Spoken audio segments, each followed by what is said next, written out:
Ruto to ask his proxy, Moses Wetangula, to convene a special sitting.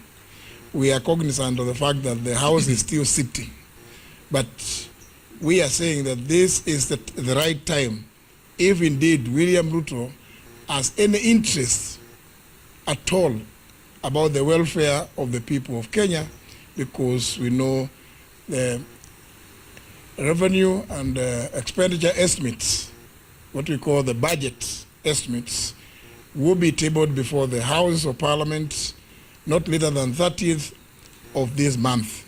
And therefore, our call for a special sitting and for the removal of VAT and the suspension and or total exclusion of the extra 7 shillings charged on the fuel levy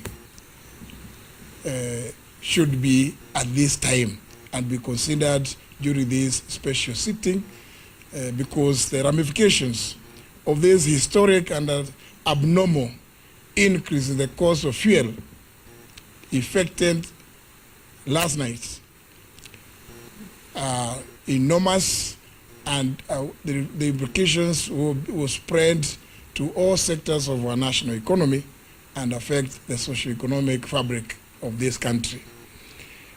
In conclusion, I just want to amplify the point raised in our statement that indeed, as Kenyans would recall, when William Ruto took over the reins of government in 2022, is when immediately after he had made several promises that we needed to address the issue of the many taxes in the fuel sector. And many Kenyans will recall that he never shied to criticize the former administration. He said he offered that there will be a review of the many. In fact, in his own words, he put those levies at 15. He said they're going to be reviewed. And therefore, every Kenyan felt that when he came up with the idea of a G2G arrangement, he was indeed going to address that issue of the mini taxes. The matter did come to me as Attorney General of the Republic, brought to me by the CS then, Davis Churchill, the chairman of the President's Council of Economic Advisors, David D., and one of the other advisors, Mr. Hassan Mohammed. But I just raised one question. Yes, Saudi Aramco is owned by the Saudi government. It is therefore a government company.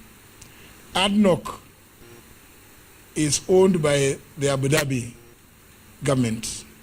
ENOC is owned by the Emirates.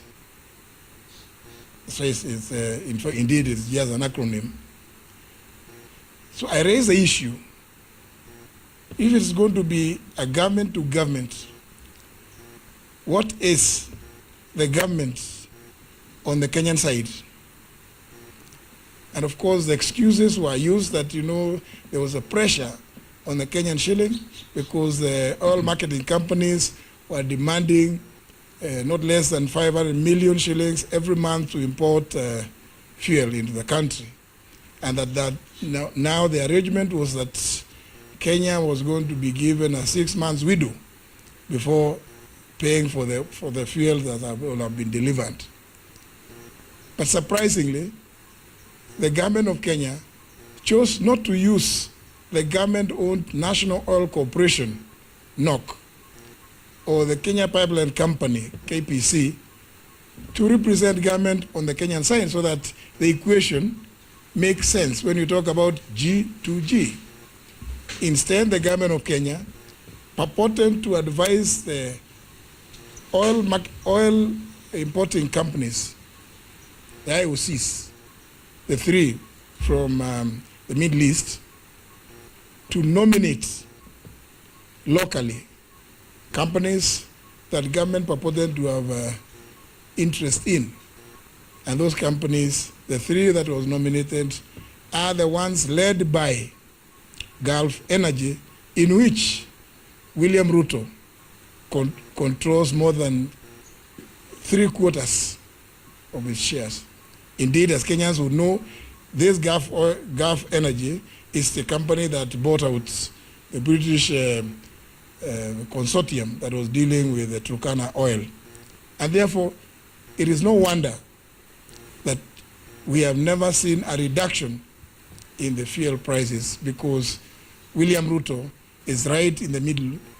On the Kenyan side, he is the G. That's why we are calling on William Ruto to now cease this arrangement. And that's why we are saying Parliament should actually be the one in the forefront to call for scrapping of this so-called G2G arrangement, so as to address the plight of the common person who is going to get the effects of this astronomical and abnormal increase in fuel prices. Thank you. Thank you.